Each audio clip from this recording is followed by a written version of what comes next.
Hello, everyone. I am Citizen Spokesperson Ashley Waxman Bakshi. This is the daily briefing of the Israeli Citizen Spokesperson's Office. We are live on YouTube, Instagram, and Twitter. Please begin submitting questions in the chat. Our briefings are now available shortly after broadcast as podcast episodes on all major podcast platforms. Today is day 265 of the October 7th war. Yesterday, I saw a very disturbing video. In the video, Hamas shoots at people helping Gaza's children. Of course, you may not have seen it on the nightly news, but the video came out showing Hamas shelled UNICEF, the UN's children's organization.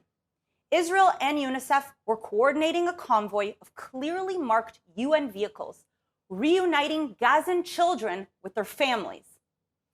And then Hamas terrorists opened fire at them in broad daylight, at people helping Gazan children,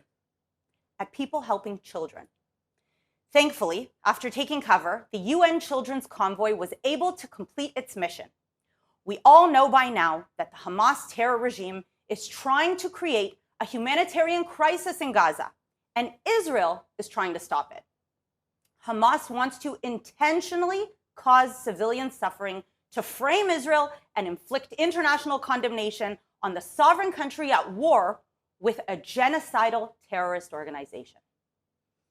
Israel is fighting to end the Hamas terror regime, to promise a better future for the people of Israel and Gaza alike.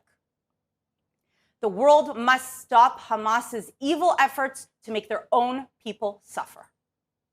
Hamas has repeatedly attacked Israel's families from Gazan schools and hospitals. Hamas's rockets, which aim at murdering children in Israel, have fallen short and murdered children in Gaza. Hamas has gunned down Gazans, stolen aid, and stopped them from evacuating out of harm's way.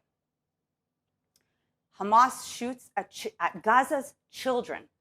Every day Hamas holds any power is a day Hamas threatens every child in Israel and Gaza. My colleagues have previously discussed the IPC's new report admitting there is no famine in Gaza. The report is clear that there never was a famine. They'd have to ignore literally tens of thousands of tons of food to say that. And their previous predictions that there would be a famine were completely disconnected from reality. Despite these findings, international media is continuing to report about famine. They are spreading misinformation and are essentially contributing to Hamas propaganda. Many of the organizations and media that blasted the false famine claims, instead of admitting that they were completely wrong, are doubling down. But the IPCC's report not only shows that there isn't and wasn't ever a famine, but get this, the people in Gaza are actually better fed now than before Hamas attacked Israel on October 7th. We also mentioned a few days ago, UNRWA hid its reporting of aid entering Gaza. Well, then they must have finally been embarrassed into putting the numbers back online. Except now, UNRWA added a disclaimer. They admit in fine print that they are not counting all the aid. We've been saying for months that more aid is entering now than before the war. We've been pointing out that groups like UNRWA were lying to cover up for Hamas because UNRWA is a Hamas front. Everything they have said is a lie, targeting the Jewish state, meant to leave the October 7th monsters free to plan another massacre, as they again and again vow to do so. UNRWA is not the only international organization in league with terrorists. Doctors Without Borders is also giving cover to jihadists. Earlier this week, Doctors Without Borders condemned Israel for the senseless killing of one of its medical staff, Fadi al-Wadi. But turns out, Fadi al-Wadi was a terrorist fighting with the Palestinian Islamic Jihad group, an internationally banned terror group, an Iranian proxy army that took part in the brutal massacres of October 7th. Psychotherapists by day, rocket experts by night.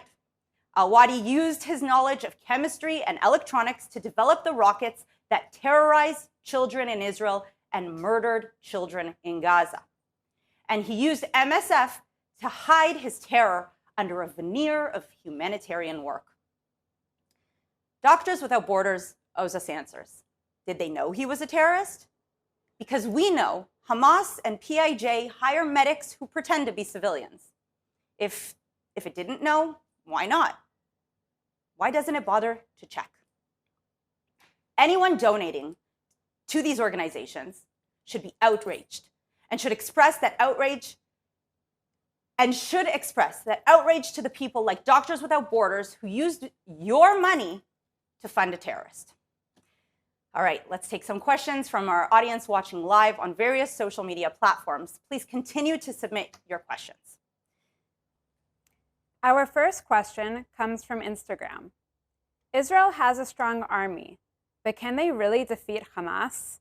How do you kill an ideology? So let's begin by saying that it's not the army's job to kill an ideology, and the goals of the war are very clear. It is to destroy Hamas's military capability so that we don't have the imminent threat as we had on October 6th.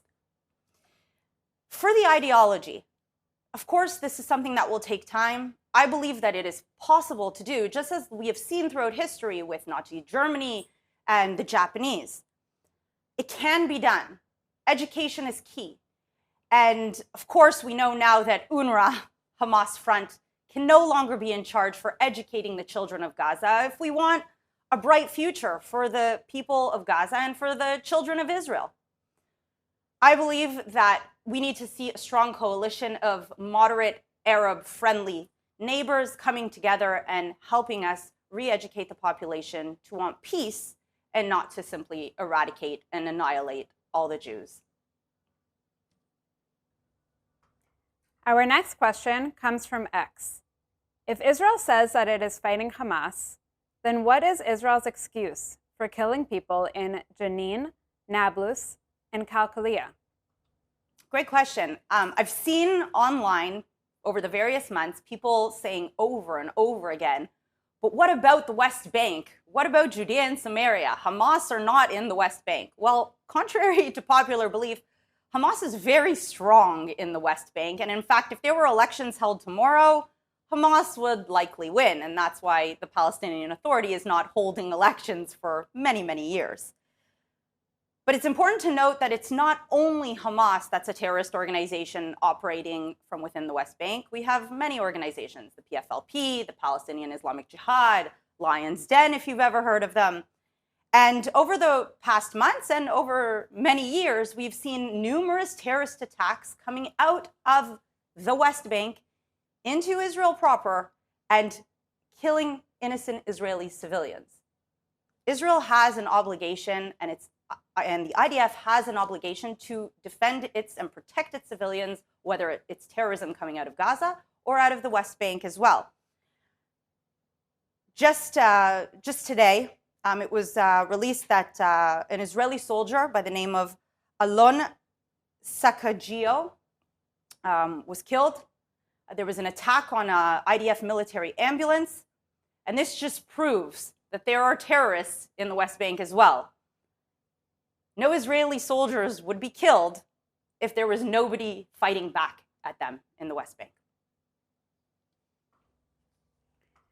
Our last question for today. Arabic media reported that explosives were found in Jordan on the way to the West Bank, but Jordan stopped them. What does the Arab world think of Hamas? I think this question just shows how complicated the Middle East is and how people tweeting, over in America really have no idea of how complicated it is here. There is cooperation between Jordan and Israel when it comes to the illegal smuggling of weapons and arms coming in, of course, from the east, from Iran. And Israel's longest border is with Jordan. Jordan does not want radical, fundamental Islamic terrorist organizations and the Iranian proxies to have explosives within its borders as well. They understand, just like many of our regional partners, that Iran is a threat not only for Israel, but also for the entire region and the war. This is a much bigger and broader geopolitical war. Iran's aim is to cause chaos and instability. That is what they are doing or aiming to do with Hezbollah and with Hamas and with the Houthis.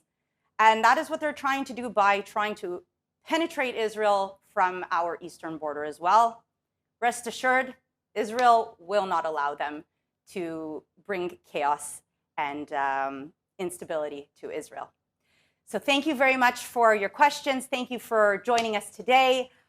Please make sure you're following on YouTube, Instagram, Twitter, and our new podcast. And we will see you Sunday, 3 o'clock is Israel time and 8 a.m. Eastern Standard Time.